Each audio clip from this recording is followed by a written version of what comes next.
Vos fuiste muy crítico, por ejemplo, con el presupuesto, fuiste muy crítico con el cambio de dígito, fuiste muy crítico con muchas políticas económicas de este gobierno.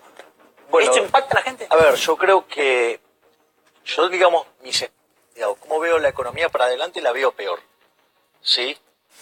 Básicamente, veo que el crecimiento o la expansión económica se va a desacelerar y además, tengo mis dudas que se logre bajar sustancialmente la inflación. Desde mi punto de vista, el gobierno tiene un mal diagnóstico de la situación y está instrumentando medidas mal.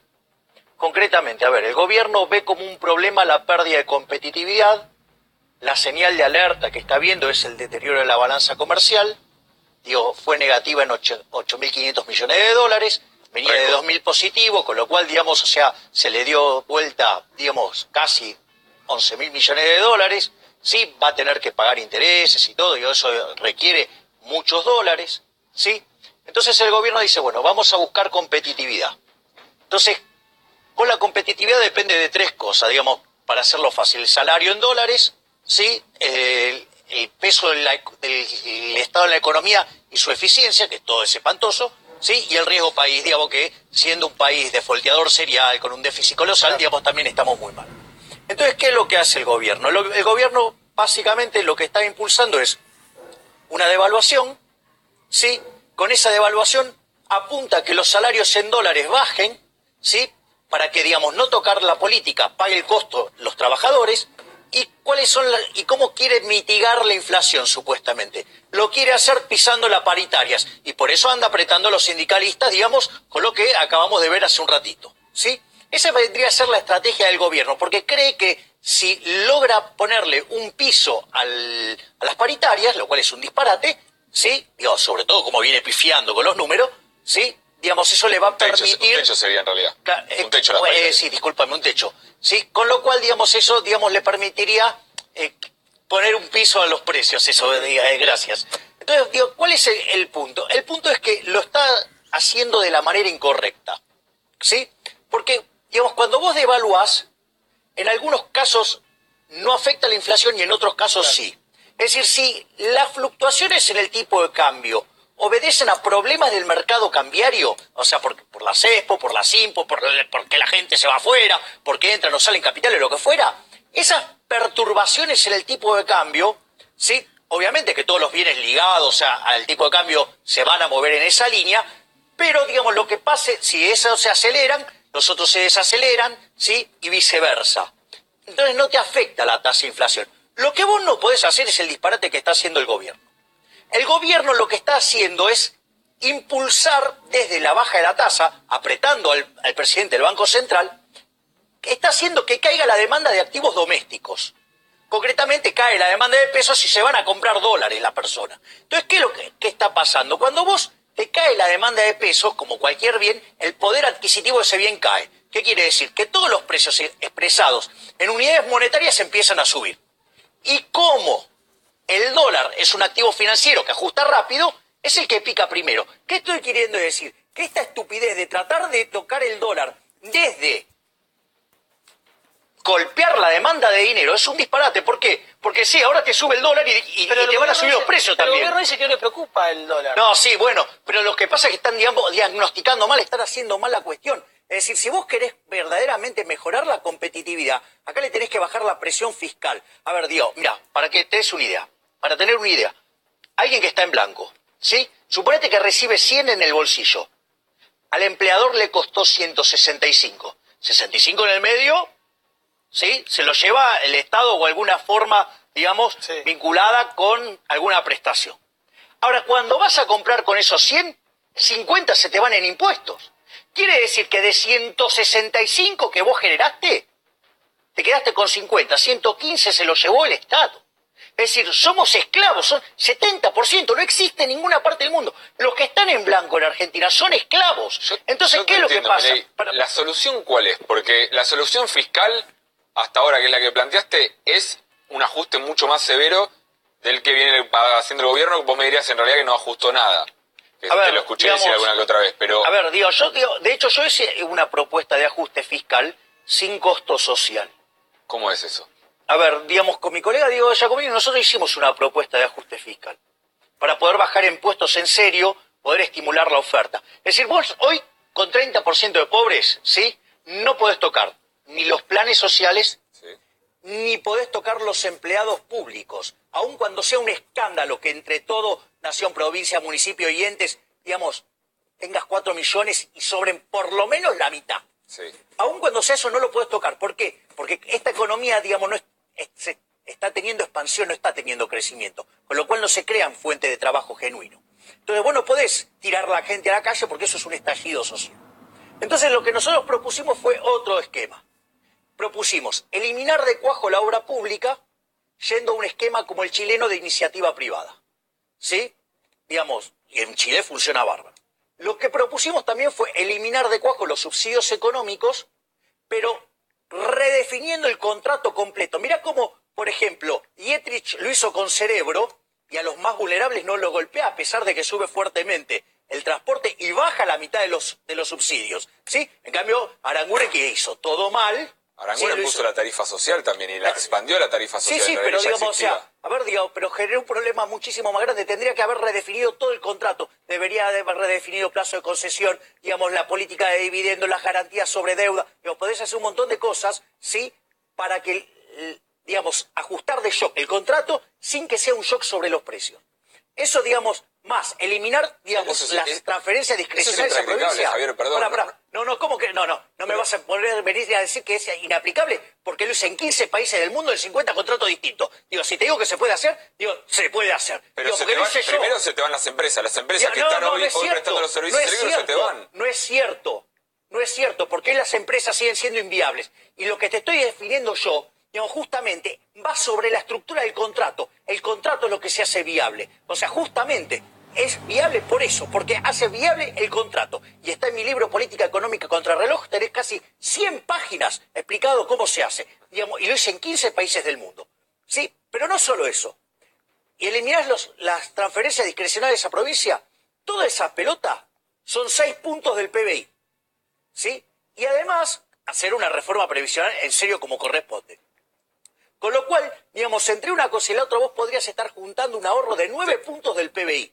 Tengo muchas preguntas para hacerte, porque son muchos puntos que, muchas cosas. Bueno, me preguntaron cómo era el ajuste. Pero a partir de ahí puedes empezar a hacer qué cosa. Puedes empezar a bajar impuestos sobre la oferta, la economía empieza a crecer, empiezan a pasar empleados del sector público al sector privado por medio de un retiro voluntario, ¿sí? Y además, como empezás a crecer, digamos, tenés menos necesidades de planes sociales. Desgranemos tu teoría. Obra pública, si la eliminás, en 2016... el gobierno nacional se frenó la obra pública por problemas de contratos, de revisación, de revisión de todo lo que se había hecho previamente. Estuvieron frenados. Paralizó la economía y tuvo un impacto mucho más fuerte. No es cierto que la economía se frenó por eso. No es cierto que se frenó por eso. Se perdieron como 60.000 puestos de trabajo en la construcción. Pero no es cierto. A ver, lo primero que hay que entender es que el Estado no crea ningún puesto de trabajo. No crea nada. Invirtiendo no. ¿Cómo que no? No crea nada. Con obra pública a ver, la plata que va a la obra pública, ¿vos creés que sale de los árboles? No, por supuesto. ¿De dónde sale? De los impuestos. Ah, muy interesante. Sale de los impuestos. Quiere decir que esa plata que está recibiendo se la sacó otra persona que iba a gastar en otra cosa y que iba a crear empleos de mayor productividad en el sector privado. Con lo cual, todo lo que haga el sector público, aun cuando no tuviera las manos porosas, que no es el caso, ¿sí? Porque el sector público argentino además las tiene mucho más porosas que el resto del mundo, ¿sí? Entonces, digo, primero le está sacando de donde quiere la gente que vaya la plata y además menos productividad. Con lo cual, digamos, no es cierto que la obra pública cree empleo. En rigor, en estricto rigor, digamos, crea menos empleo y de menor productividad, con lo cual pero, genera, Javier, digamos, deterioro si esa obra del pública no es porosa y está bien planificada estratégicamente, no existe. Y lleva, por ejemplo, no existe. a mejores... Me estás hablando de la tierra de los elefantes verdes que vuelan. Déjame terminar. No existe. ¿Cómo no existe? Si vos déjame terminar, Javier, por favor. No existe. Si vos haces una mejor ruta para que los camiones lleguen al puerto, si vos haces mejores aeropuertos, en Chile las no hace mejora el sector la privado. productividad. En Chile las hace el sector privado. Bueno, acá está y empezando no tenés un sistema el problema de la porosidad. Y te voy a explicar algo. El Estado es un oxímoron, es una utopía creer que pueda funcionar bien. No funciona nunca bien. Hagamos un ida y vuelta porque si no... No, pero déjame que te explique por qué nunca funciona bien. Después digan lo que quieran, más si querés me voy, pero no tengo problema. A ver, te lo voy a explicar por qué no funciona nunca. No te vayas, a ver si terminamos con esta farsa del Estado. A ver, vos podés gastar tu plata o la de otros. Sí. Y podés gastarlas en vos mismo o en otros. Cuando vos gastás tu plata en vos mismo, sabés cuánto te cuesta ganarla, porque te tenés que pelar el que te jedi para ganarla, y vos sabés en qué la querés gastar. Es decir, que vos maximizás tu relación beneficios-costos, ¿sí? Porque sabés bien eso. Ahora, cuando vos vas a gastar tu plata en otro, no sé, suponete un regalo, tratá de quedar bien gastando lo menos posible, o sea, minimizás el costo. Cuando vos vas a gastar la plata de otro en vos, ni te cuento, digamos, todos los funcionarios públicos que viajan en primera, van a los hoteles más caros, despilfarran la guita del contribuyente como si nada. ¿Por qué? Porque la pone otro. O sea, pero ¿cuál es la peor forma de gastar la plata? Es gastar la plata de otro en otros.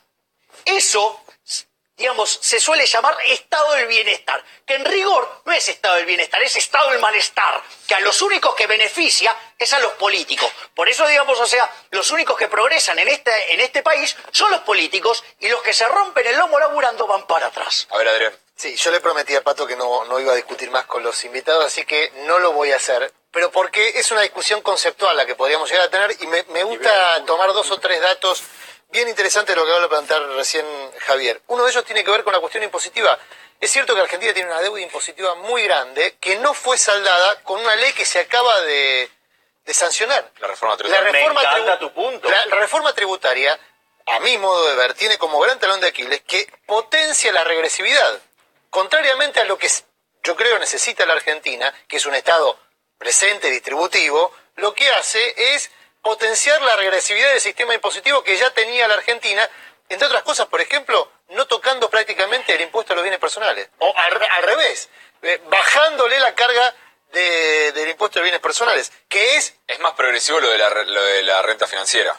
No, porque no tiene impacto en términos fiscales la renta financiera. Y aparte hay una discusión que seguramente se va a judicializar en algún momento sobre la doble imposición. En algún momento se va, porque la renta financiera paga ganancias. O sea, las personas físicas ya pagaban ganancias por esa renta. No directamente, pero en las declaraciones por de ganancias se declaraba justamente ese ingreso. Entonces, ¿a qué voy con esto? Y aparte, insisto, no tiene impacto la reforma financiera, más allá que ideológicamente yo estoy de acuerdo en grabar la especulación y favorecer lo productivo. Te hago una pregunta. Sí. Cuando vos te levantás a la mañana, ¿pensás que te va a ir bien o te va a ir mal?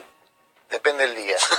Digamos, Depende suponete de qué. que, digamos, crees que te va a pisar un auto. ¿Qué haces? ¿Te quedás en tu casa o salís? No, salgo igual, pero tengo cuidado que no me pise. Bueno, igual, entonces estás especulando igual contra la probabilidad. Es decir, la especulación es parte de la vida misma. Bueno. Y después digo... Pero dale. termino con esto. Hoy se conoció un dato que para mí también tiene que ver con esto que estamos hablando, que es un dato oficial del INDEC, en el cual los pobres fueron más pobres en diciembre. ¿Por qué? Porque la canasta básica de alimentos, la canasta de pobreza, como se conoce, tuvo un 26,8% de incremento diciembre contra diciembre. Es decir, 2 puntos por encima de la inflación. ¿Qué quiero decir con esto? Un pobre está 2 puntos más pobre incluso que todos los demás que se comieron el 24% de inflación durante el 2017.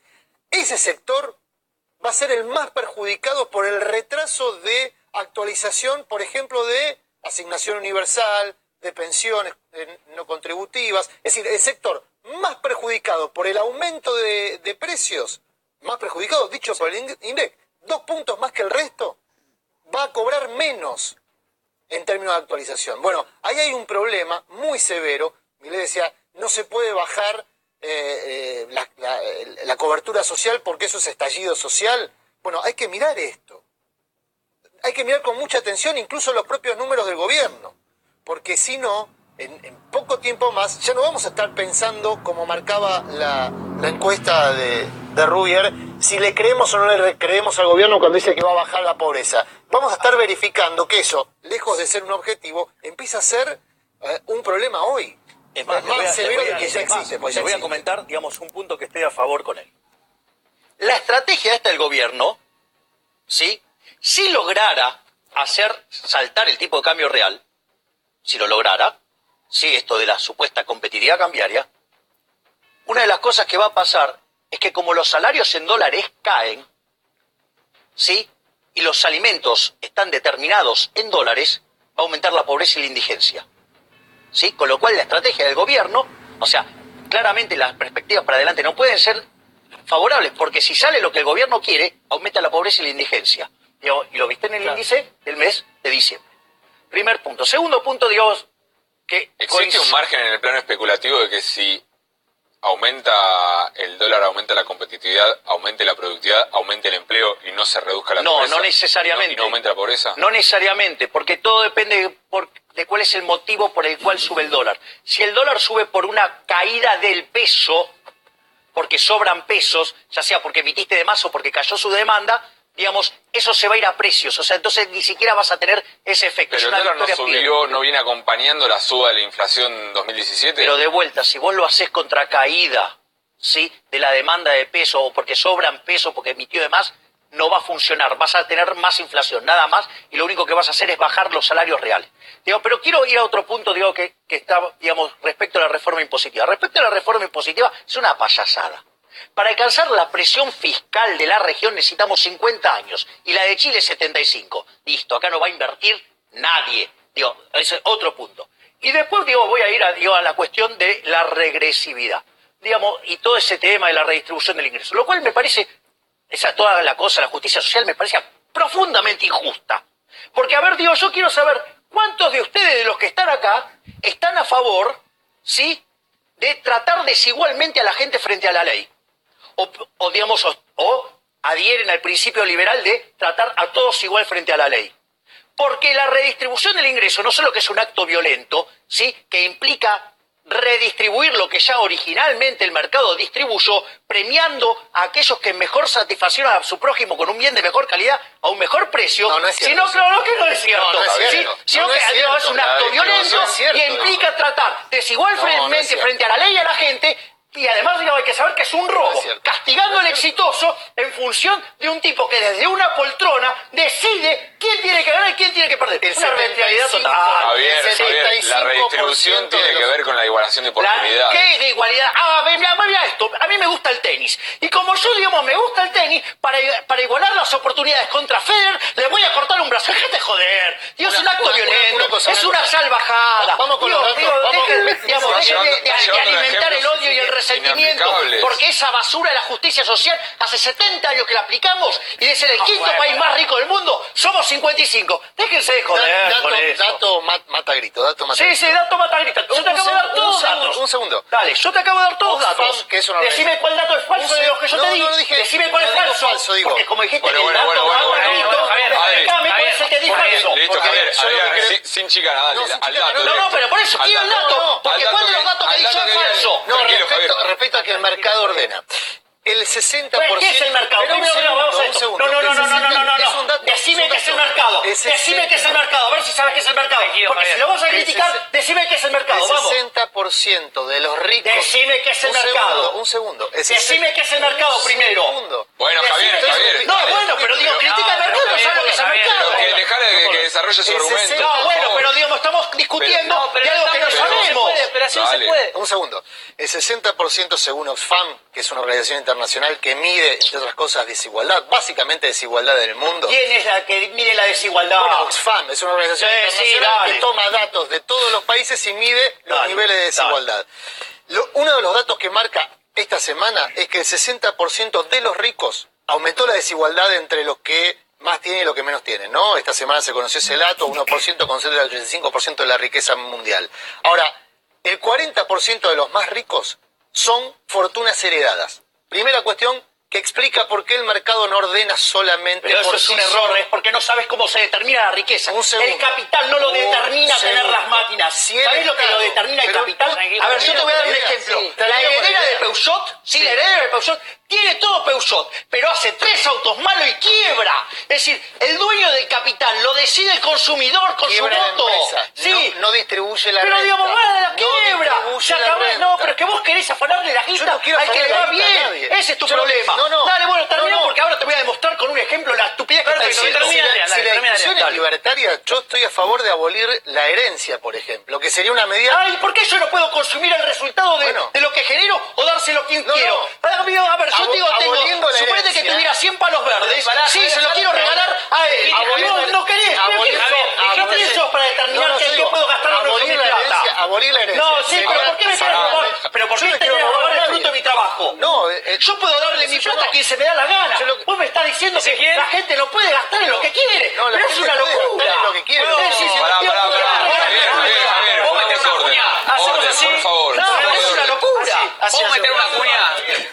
Pero diga, le quiere robar la plata a la gente. Le quiere robar la plata a la gente. Escuchame una cosa. Mirá, si yo me voy a morir, te regalo mi RCZ. Dámelo ya. Él lo quiere. Él lo quiere. ¿Te das cuenta? Él no quiere que digamos uno distribuya. ¿Este programa es el show de Milei o Informe Central? Porque Javier. No, pero está diciendo cosas que son profundamente violentas. Pero ¿cómo Ya está. Está hablando el fruto del trabajo de la gente. Javier. Yo me había quedado con un tema, con la tranquilidad. Un agua eso, Javier. Un poco de agua, por favor. No, me había quedado con un tema que era la obra pública, pero en este sentido. Vos El planteabas la choreo idea... público. La patria Javier, por favor. Javier, hace poco, lo debes saber, el gobierno implementó el PPP, participación público-privada, y no está teniendo éxito, Javier, con la participación de los privados en la obra pública en la Argentina. Vos podías en el Yo lo anticipé, ¿no? Yo lo anticipé. Pero iba a derivar en pero no está choreo. funcionando hoy, pero por eso no Pero está yo lo funcionando. anticipé, porque no es la forma en la cual lo tenés que hacer. Es decir, siempre que el Estado esté poniendo plata, ahí aparece la corrupción. Pero quiero ir sobre el tema de la justicia que vos mirás en la distribución del ingreso, para que veas lo violento de lo que dijo y de lo injusto que es y cómo maltrata a la gente. Voy a hacer esto. Supongamos que tengo una sociedad. Te voy a interrumpir un segundito nada más. Quiero que Ricardo, te tengo que hacer esta pregunta porque esta discusión que estamos viendo acá, ¿le llega a la gente lo sienta así? No. Además, yo me he encontrado con Javier, es tu nombre. Me lo he cruzado en varios programas de televisión y siempre digo lo mismo de él. Nunca se lo dije públicamente. Como dicen los abogados, una rara avis. Porque encontrar un liberal puro, hoy, realmente llama la atención. Gracias. No, liberal. Creo que vos te llamás libertario también. Exactamente. Bueno, por eso digo, encontrar casi es un animal exótico hoy en el mundo donde se habla tan fácilmente del neoliberalismo. Él es un liberal puro, por supuesto, que encuentra la oposición de todos aquellos que pensamos en el tema de la desigualdad. Estamos preocupados mucho con la desigualdad. Pero la sociedad... Yo creo que lo que él dijo de la ley de herencia, que lo planteó Carlos Marx, eso, ¿no? Está bien, La anulación de la justamente, de la el ley- que puso el comunismo y que La anulación de la ley de herencia me generó un parece que sistema es justo. que fue un fracaso en lo económico, en lo social, en lo cultural, y se cargó con la vida de 100 millones de seres humanos. Pero, una maravilla. Javier, Pero pero para que me dejas que dé un ejemplo para que tengo veas, dudas. digamos, Pero pará, no tengo dudas si lo comparás con los muertos que generó el neoliberalismo. no, jamás, digamos, o sea, el liberalismo no genera muertos, No. porque el liberalismo parte tengas- de la no cooperación tengas social. duda, no tengas duda. No que el genera liberalismo muertos, lo que generado genera muertos es el Estado. El mayor asesino de la historia es el Estamos Estado. conduciendo acá. Dejalo terminar a Ricardo. No, eso es lo que yo pienso, no quiero debatir, no hacer un debate, pero si vamos a hablar de los muertos que generó el socialismo, hablemos de los muertos que generó el liberalismo. El liberalismo ha generado- Ninguno, porque el liberalismo es el El respeto al liberalismo del ha proyecto de vida del generado prójimo. el liberalismo Nunca se ha tuvo que generado- imponer por la fuerza. ha generado guerras, ha generado Los que desencuentros, generan guerras son los estados, ha que son los generado asesinos. formas de discriminación, ha generado el estado del terror, también el liberalismo. Digo, no, El es liberalismo- falso. El respeto irrestricto del proyecto de vida del prójimo. No es tengas- cierto lo que decís. No tengas duda que vos te pondrías en el mismo lugar o cerca de Martínez de Oz. Jamás, Yo no me jamás, pondría. jamás. Mirá lo que es Yo no el me- programa de yo Martínez no de me Dios. pondría. Se parece al de este gobierno y no, digamos, Yo si no no me era un pondría. liberal. Es decir, porque no, digamos, no hay liberalismo cuando vos no tenés el respeto irrestricto del proyecto de vida del prójimo. No una dictadura, dejate joder. Digo, ¿qué estás haciendo? Eso es una falacia. Es asociarme con alguien que es falso. Eso. Ahora- Pero me dejás mostrar el caso de la distribución del ingreso Dale, por para favor. que veamos, digamos, de la violencia de lo que estamos hablando y de la locura que estamos hablando. Suponete que yo vivo en una sociedad, ¿sí? Que es España, digamos. Sí. Y aparece un peticito que no juega una barbaridad, la gasta toda, se llama Messi. Todos los clubes descubren que si lo tienen a Messi van a ganar. ¿Sí? Van a ganar todo. ¿Sí? Entonces todos empiezan a pujar por tenerlo a Messi. ¿Qué es lo que descubre Messi? Que puede cobrar más, ¿no? Entonces a Messi dice, bueno, yo lo que quiero es llevarme, ¿sí?, la mitad de la recaudación de lo que se recauda por la venta de entradas. Con lo cual eso implica duplicar el precio de las entradas y los únicos que están dispuestos voluntariamente a pagarlo son los catalanes. Empieza la liga, el Barcelona los llena de goles a todos, ¿sí? Fantástico. Sí, termina el campeonato, el Barcelona gana todo, los gastan a los de Madrid, hacen una fiesta total, la hacen en Madrid, aparte, para que sufran más. ¿Cómo es la distribución del ingreso al final de ese año? El tipo más rico de la sociedad es Messi, después vienen los jugadores y los dirigentes del Barcelona, después vienen todos los españoles, salvo los catalanes, y por último los catalanes. ¿Qué tiene de injusto eso? Nada. ¿Por qué? Porque en realidad cada uno consiguió lo que buscaba. Todos los intercambios tuvieron lugar, ¿sí?, digamos, voluntariamente. Por eso, digamos, no hay lugar para la violencia en el liberalismo. Pero ahora vamos a otra sociedad. Supongamos que yo vengo, ¿sí?, con un amigo, digamos, supongamos Cristina, y me subo al colectivo. Sí, me subo al colectivo. Qué metáfora, digamos, ¿no? Claro. Entonces vamos, nos sentamos en el colectivo y Cristina se sienta a mi izquierda. Obvio, como corresponde. Sucede que entra al colectivo un tipo que le está reventando los bolsillos de plata. ¿Sí? Digo, no importa si para qué la va a usar, que es para pagar la operación del hijo que se le queda ciego y es el último centavo y por eso tiene que ir en colectivo. Digo, pero no importa, eso es un detalle de 25º orden, supongamos. Esa situación del tipo con tanta plata en los bolsillos a Cristina le produce un odio fenomenal. Entonces agarra el palo que hay en los colectivos para pegarle la rueda, agarra el palo y le dice, o me das tu plata o te lo rompo en la cabeza. El tipo antes de esa alternativa no le queda otra que dársela, ¿sí? Que es algo muy parecido a el pago de impuestos. Minutos, así que Sí, exacto, ya termina el ejemplo. Supongamos que no se la gasta en cartera, ni hoteles, ni zapatos, ni nada de eso, y la reparte igualitariamente en el colectivo. Ahora todos tienen lo mismo. Vos me podés decir que esta sociedad, ¿sí?, precedida de un acto violento, es más justa, donde cada uno obtuvo el fruto, digamos, que nada mejor que tener el fruto de tu trabajo. Pero está mal el ejemplo. No está mal el ejemplo. El ejemplo es lo que pasa. Lo segundo se llama la redistribución del ingreso. Eso estás hablando de... Pero es un robo, la redistribución del ingreso es un robo. Ya hablaste 3 minutos, Javier. Ya hablaste 3 minutos. Es una redistribución del ingreso, es un robo. Porque el impuesto es un robo. 3 minutos. Bueno, listo. Eso ¿Querés que me vaya? Eso es como... No, pero déjame hablar a los demás. Somos pico de eso es comunismo, no es de justicia social, redistribución del ingreso. Me voy entonces. Pero conviene que me vaya. Tirar agua, Javier. No. La pregunta es, ¿la pobreza nace de un repollo? Digo, el estado de bienestar al La que vos pobreza tanto nace criticás, del estado de bienestar Estado. es fruto de No, que hay ponete gente la pobreza pobre acá, que no Gabriel. puede comer. Sí, Pero a ver, digamos, espera, a ver, sale te voy a decir cualquier algo. lado. Hay un libro de Ayn Rand, ¿sí? Hay un libro de Ayn no lo Rand conozco. y tiene digamos, que se llama La virtud del egoísmo, ¿sí? Y hay, ¿sí?, hay un artículo que se llama La ética de la emergencia. Es decir, que en la lógica de un libertario no dejás morir a la gente de hambre tampoco. Pero, digamos, pero tenés que ir sobre las causas. Y el mayor productor de pobres en la historia fue el Estado. Porque yo te digo, mira, hasta antes del 1800, la condición natural del ser humano era la pobreza. El 95% de la población